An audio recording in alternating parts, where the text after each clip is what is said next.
Amun Bang Jago, saham Bang Jago. Oke, siang ini ketemu lagi dengan gua Lembut Amun di Jurnal Lembu dan kebetulan ada seseorang yang kebetulan dapat tugas nih dari kampusnya. Jadi gue bacain aja ya. Dia kayaknya minta minta bantuan ke gua nih, bilang begini. Kak, ini ada tugas tentang siklus pendapatan untuk membuat flowchart. Jadi kebetulan dia ini dapat Bang Jago. Nah, pas dia nge-search di internet mungkin gitu ya. Tahu-taunya ngelihatnya saham semua gitu. Jadi berpikir bahwa sebenarnya sumber pendapatan Bang Jago itu dari saham pendapatannya dia. Padahal sebenarnya Bang Jago itu juga punya laporan keuangan kan. Nah, siklusnya laporan keuangannya dia itu eh, pendapatannya bisa dilihat sebenarnya dari aliran keuangan. Sebenarnya oke lah kita langsung bahas. Sebenarnya Bang Jago ini mungkin dapat Bang Jago karena lagi mungkin pas banget kali ya, lagi tren gini ya, lagi tren terkait dengan Gojek yang mengakuisisi Bang Arto gitu ya. Jadi gitu. Jadi oke kita langsung aja pembahasan. Kebetulan bisa kelihatan di sini. Jadi di sini gua coba buka beberapa website dan gua runutin semua, runut ke belakang semua, sehingga bisa dapat gambaran. Semoga ini bisa membantu untuk teman kita, ya, teman kita ini, dan semoga jangan sampai lupa juga ini di like dan subscribe ya, untuk ngebantu review sedikit. Jadi ada salah satu artikel di marketbusiness.com waktu itu dia katakan Gojek itu akuisisi Arto di harga 1.150 per saham ya. Jadi Gojek itu sebenarnya nanti kita akan lihat sebenarnya itu dia Gojek atau GoPay ya, sebenarnya yang mana gitu ya. Jadi biar bisa tahu juga. Jadi agar bisa kelihatan. Jadi Gojek akuisisi Arto di harga 1.150 per saham, menang banyak. Nah, Bang Jago ini logo Bang Jago dahulunya bernama PT Bang Artos Indonesia. Jadi kayaknya diremajakan ya supaya bisnis modelnya itu bukan sekedar jadi bank lagi tapi jadi teknologi digital ya. Grup Gojek ini waktu itu kan simpang siur ya terkait dengan rencana pembelian Bank Jago ini. Jadi masuk ini waktu itu catatannya, jadi masuk mau belinya 2,25 triliun masuk dari Gojek, masuk ke sahamnya dari Bang Arto, dia dibeli ya kan. Jadi Gojek terlibat di sahamnya itu, jadi pemilik-pemilik saham yang lain harus memberikan sahamnya agar dibeli oleh Gojek sendiri ya. Nah, kepemilikannya tuh PT Dompet Karya Anak Bangsa ya. Sebenarnya kalau setahu saya ini GoPay-nya gitu ya. Ini GoPay-nya. Di sini transaksi nih, tujuan transaksi investasi status kepemilikan saham langsung. Jadi nanti ada tuh di shareholder-nya. Jadi ketahuan ya. Jadi si Dompet Karya Anak Bangsa ini ngambil posisinya itu pemegang sahamnya itu jumlahnya 22,16% ya di situ. Nanti kita lihat bareng deh, nanti bisa kelihatan. Nah, ceritanya kemudian pada akhirnya karena udah dibeli kan gokil, mulai nih ada CNBC ya nulis di beritanya gokil saham Bang Jago meroket. Jerry Eng dan kawan-kawan cuan 34 triliun ya. Jadi terbang tinggi waktu ada masuk, tahu Gojek ini memang viral kan di masyarakat juga bagus. Orang-orang juga pas beramai-ramai dia masuk mana ikutan terbang lah ibaratnya gitu. Ikutan masuk ya. Ini karena sahamnya karena tadi kan tulisannya apa? Tulisannya masuknya itu di harga waktu masih murah, cuman 1.150, kemudian langsung terbang meroket. Nanti kita lihat ya, ini gokil banget. Nah, nanti ini bisa dilihat, terus kemudian cuan karena bareng-bareng borong saham Bang Jago, Gojeknya langsung cuan 5,38 triliun. Jadi harganya tadi kira kurang lebih 1.150 ya. Tiba-tiba, nah ini kerennya nih, kalau Google ini sekarang dia udah punya namanya Google Finance. Jadi bisa ketahuan nih, Dari yang trennya itu dari harga tadinya 1.000, yang tadinya dia dari 2016 datar ya, harganya murah cuma 142, tiba-tiba Bang Artos ini dilihat kemudian merubah nama jadi Bank Jago untuk prospek kedepannya jadi bank digital, tahu-tahu langsung meroket just jadi 9.000. Bayangin ya, dari harga yang tadinya cuman Gojeknya kata akuisisi sekitar berapa tadi? 1.000 ya. Sekitar 1.000, terus sempat udah turun nih, penjualan lagi kembali lagi turun, tapi habis itu jadi masuk banyak lagi, valuasinya langsung jadi tinggi lagi, jadi langsung 9.000 ya. Gojek yang masuk dia beli, ternyata masyarakat juga pada ikutan dia beli, pada naik, investor-investor lain juga pada masuk, ya naik, langsung bisa beli ya. Nah, ini juga ada Bang Arto di sini. Bang Arto siap masuk bisnis syariah. Terus kemudian di sini juga ada sejarahnya, sejarah apa namanya, di sini ada menurut Koala ini. Di sini ada Bang Jagonya, ada sejarah, Gojek akuisisi, saham dan fakta lainnya ya. Jadi di sini, nah ini Bang Jago itu dari namanya Artos, terus kemudian dia bilang di sini memang fokus untuk teknologi, nanti untuk teknologi bank digital ya. Makanya nah yang kalau menurut Gojeknya dia bilang, menurut CNBC Indonesia ini ada uh, ditulis ya artikel, namanya juga artikel ya, bisa salah bisa benar. Tiga keuntungan Gojek investasi di Bank Jago katanya saat tujuan utamanya kolaborasi, jadi ada bantuan layanan perbankan digital melalui platform Gojek ya. Jadi bisa sehingga jutaan pelanggan Gojek dapat membuka rekening Bank Jago. Ini kan jadi akses ya.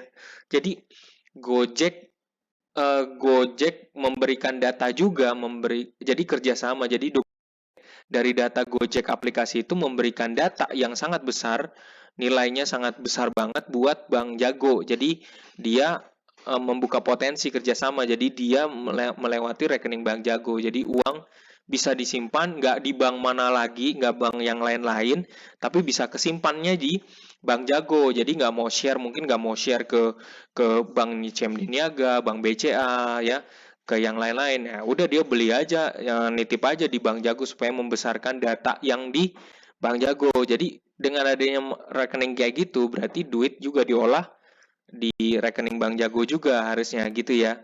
Jadi kenapa jadi bank digital? Karena semua akses menggunakan HP. HP itu udah termasuk smartphone yang termasuk olah segala macamnya lewat digital. Jadi nggak usah datang lagi ke bank segala macam. Jadi nanti transaksinya melalui HP itu sendiri karena dia menjadi apa ya namanya, jadi akses gitu. Investasi di Bank Jago merupakan bagian bisnis jangka panjang ya gitu. Jadi nanti kedepannya jadi bank berbasis teknologi. Yang dulu kan bank-bank masih konvensional, sekarang bank berbasis teknologi. Makanya dia mau mengembangkan sendiri. Jadi karena dia mungkin valuasinya udah tinggi ya, nanti kita tunggu aja bagaimana berikutnya kabarnya. Dia juga kolaborasinya nanti sama si Tokopedia itu sendiri ya. Jadi Bank Jago itu udah didirikan tahun 92, namanya Bank Artos. Lalu Bank Artos tahun 2020 nih Maret baru Bang Artos rubah nama jadi Bank Jago, ya kan? Jadi untuk menjadi bank berbasis teknologi digital bank, ya. Jadi visi misinya udah berubah nih. Visi misinya udah berubah. Jadi di sini Bank Jago tadi udah lihat kelihatan, terus di sini bisa kelihatan juga terkait dengan kenapa Bank Jago, sejarahnya Bank Jago bisa kelihatan ya. Terus kemudian habis itu didirikannya, nilai yang dianut ya. Terus kemudian ada pembaruan-pembaruan. Nah, Gojeknya di sini akuisisi. Nah, ini dana segar jadinya Bank Jagonya mendapatkan dana segar lagi gitu ya, dan ya dana balikan lah ibaratnya gitu untuk ngembangin di tempat lain atau mungkin diperbaiki untuk perusahaannya sendiri ya gitu. Jadi uh, apa namanya? Jadi orang menjadi banyak tertarik dong kalau misalnya dia masuk ke Bank Jago, Ya jadi banyak perusahaan-perusahaan juga tertarik kan untuk invest di mungkin di Bank Jago sendiri. Jadi tadi itu keuntungannya yang udah diperlihatkan ya di ada keuntungannya, nanti ini bisa dilihat di sini keuntungannya. Nah, kita ngomongin soal gini dulu. Jadi memang dalam perjalanan sebenarnya kalau ditarik 10 tahun atau 15 tahun yang lalu, memang finance itu menjadi juara di juara pertama yang mengalahkan kompositnya, yang mengalahkan indeks harga saham gabungan. Dan trennya itu semakin tinggi, dia tren finance itu semakin tinggi ya, meledak. Waktu kemarin memang jatuh pas waktu EFA ya, yaitu jatuh ambruk, tapi konsisten dia makin tinggi gitu. Jadi kayak memang sektor finance itu masih tetap paling diincar untuk di Indonesia gitu. Jadi finance itu termasuk bank-bank itu ya gitu. Ya, dan memang ternyata benar gitu ya, paling diincar. Oke, kita lihat berikutnya. Terkait dengan di ini ada namanya Britama.com, ini juga ada. Ini saya suka sama website ini karena dia menuliskan terkait banyak sejarah mengenai profil setiap saham gitu. Jadi ini bisa ketahuan Bang Artos dulu namanya tahun 92 ya gitu. Terus kemudian ini ada namanya pemegang sahamnya di awal ya. Ya ini jadi kalau sejarahnya ini nah di sini dulu itu harga perdananya tuh murah banget sebenarnya. Cuman Rp132 ya, saham perdananya Rp132 tuh ya. Murah banget. Jadi ini eh, sehingga sekarang itu jadi tren bahwa bank-bank murah sekarang menjadi bank-bank yang harganya sahamnya murah itu menjadi incaran ya, menjadi incaran para investor. Tapi para investor juga sangat teliti banget. Periksa dulu laporan keuangannya mereka juga, segala macam, kepastiannya, kerjasama timbal baliknya bagaimana, segala macam. Jadi banyak pertimbangan. Nggak sekedar kayak semudah kita beli saham ini terus jual saham, beli saham, jual saham, nggak semudah ya, karena ini pembeliannya kepemilikannya langsung. Apalagi menjadi isu sekarang saham-saham murah itu jadi incaran katanya, jadi isu bakal ada yang banyak dari bank-bank lain juga mau beli saham-saham murah untuk jadi bank digital ya gitu. Bisa jadi karena finance kita di sini kuat gitu. Tapi kembali lagi ke Bank Jago, kalau dilihat valuasinya, konon katanya pernya yang tadi dari laporan keuangan yang 2019 menurut Market Screener ya, Market Screener pernya itu earning per share-nya itu 2019 itu masih minus, 2020 itu eh, apa namanya dia minus, terus kemudian diprediksi ya, ini prediksi ya. Jadi dia bisa menembus di 2001, 2000 sampai 2003 tuh tinggi harganya gitu ya. Dan ini price-nya 2019 3.100, 2020 4.300, lalu nanti ke depannya bisa di atas 10.000 ya. Jadi ini sebuah prediksi aja ya, sebuah prediksi ya. Kapitalisasinya juga bisa dilihat di IDN Financials. Jadi semakin kapitalisasi besar berarti jumlah saham yang beredar juga banyak. Terus kemudian habis itu dana yang didapat juga banyak. Tadi kan masih ingat kan? Gojek tadi kalau perkiraan waktu ketika masuknya sekitar di angka harganya 1.150 ya, sekitar gitu kan prediksinya. Kita harus lihat dulu ketika dia masuk berapa. Sekarang jadi 9.000, ya dia jadi cuannya jadi banyak gitu. Ya, kalau dia mau ambil semua ya bisa aja gitu, tapi kan kepemilikan langsung kan nggak semudah itu juga biasanya ya. Jadi dari Bang Jagonya, terus kita lihat yang paling saya suka, kita lihat dari ininya, dari company-nya ya. Saya suka kalau website ini agak detail ya dibandingkan kalau misalnya RTI Bisnis oke juga, datanya juga oke. Dia bisa kasih tahu soal dividennya, soal EPS-nya, terus earning per share-nya, data fundamental, terus utangnya berapa, cash ratio-nya berapa ya. Kalau yang di sini spesialnya Market Screener bisa ketahuan terkait dengan shareholder-nya yang saya suka ya. Shareholder-nya kurang lebih datanya detail lumayan. Jerry Eng Pertama Jariang, keduanya PT Dompet, jadi dia yang paling itu, keduanya Welltrack, terus kemudian GIC gitu. Arto segala macam bawahnya itu ini. Saya lagi mikir investor retailnya di mana ya, mungkin investor retailnya kok nggak kelihatan ya. Tapi kalau misalnya kita lihat di IDN Financial, nah, mungkin saya yang salah, mungkin kurang koreksi. Kalau misalnya IDN Financial di sana tulisnya langsung gitu masyarakat berapa persen. Tapi kalau market screener ini dia cukup detail memberitahu bahwa ininya langsung langsung ada kayak perusahaan-perusahaan kayak Norges Bank Investment Management, Nomura Asset Management Singapura, terus ada nama-nama berapa GIC segala macam. Tapi memang benar kan yang ketika yang 38%-nya Jerry Eng ya dia ketika sahamnya dia bagi dan itu dijual ke PT Dompet Karya ya dia dapat balikan cuan dong, iya kan? Apalagi juga setelah udah dapat balikan cuan malah terbang tinggi posisinya ya. Jadi kalau mau dicairkan ya bisa juga ya dia beli. Tapi bukan itu yang dimaksud. Jadi ini untuk jangka panjang. Kalau misalnya tarik ya apa bedanya sama kayak ini kan nggak ada maksud buat jebak orang atau apa ya, tapi memang mau kepemilikan, mau saya cukup serius gitu, dapat dananya sangat gede. Nah, ini terkait dengan yang di perusahaannya ya gitu. Jadi kurang lebihnya bisa dapat pendapatannya dari mana ya? Bisa juga dari kenaikan capital gain-nya itu bisa jadi apa masukan dan tadi itu ya dapat dari cuannya dari pembelian saham itu bisa bisa dia apa dapatkan kembali untuk perusahaannya gitu ya dari duit yang dia dapat. Nah, pendapatannya dari situ. Walaupun sebenarnya mungkin masih minus sebenarnya kalau kita lihat itu bisa dilihat di apa namanya dari laporan catatan keuangan ya bisa bisa saya biasanya lihatnya di coba aja lihat pakai RTI bisnis ya di sana ya dan kalau misalnya saya bandingin ini saya pakai iPod News ini untuk ngebandingin antara emiten-emiten sejenis dan biasanya orang kalau apa-apa paling mudah ingatnya yang paling tren itu BCA ya BCA. Nah ini bisa kelihatan ya ini rasionya semua sales growth-nya Bank BCA masih unggul ya artonya meledak. Kenapa? Karena terbang tadi. Rasionya sales growth-nya tiba-tiba terbang ya bukan berarti dia yang paling bagus bukan tapi karena terbang dia cepat banget kan BCA punya prosesnya. Kalau Arto tadi kembali lagi kita ngelihat di sini terbangnya kayak begini.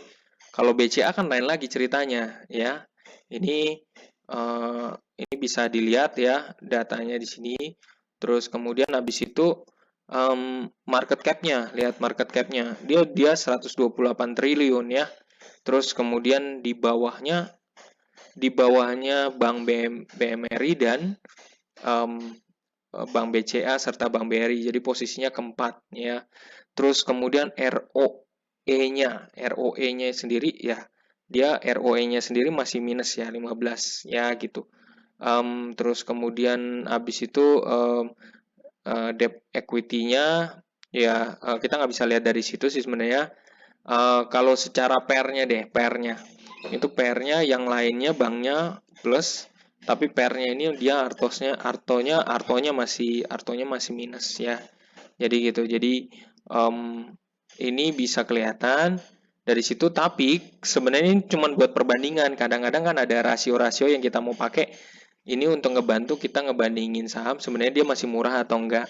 Tapi kalau misalnya kita lihat nih saya nggak bisa buka di sini di website ini terkait dengan apa namanya sahamnya karena RTI bisnis lebih fokus untuk penggunaannya lewat apps ya, jadi lewat HP. Jadi kalau misalnya saya buka key static ya, key staticnya sebenarnya dari 2017 Q1, Q2, Q4-nya 2018, Q1 semuanya ya, Q-nya 2019, Q-nya itu masih merah semua statusnya nih. Masih merah semua ya. Apalagi terus kemudian menurut catatan dari RT Bisnis ya fundamentalnya cash flow-nya aja minus. Operating profit-nya minus, net profit-nya minus ya. Dividennya ya nggak dari corporate action-nya belum ada sama sekali kecuali right issue terus ya. Terus kemudian habis itu sebentar. Dari sini terus kemudian kita lihat lagi, Anda pokoknya sekali lagi bisa pakai RTI bisnis ya di HP di download ya untuk ngelihat gitu. Terus kemudian valuasinya, price earning rasionya masih tadi itu kan tuh sama persis kayak dari RTI bisnis dan dari itu apa namanya, dari RTI bisnis maupun dari Indo Premiernya nih, dari Pot Newsnya kurang lebih sama, minus 566 kali gitu ya. Jadi mungkin ini masih dianggap sangat murah banget ya gitu.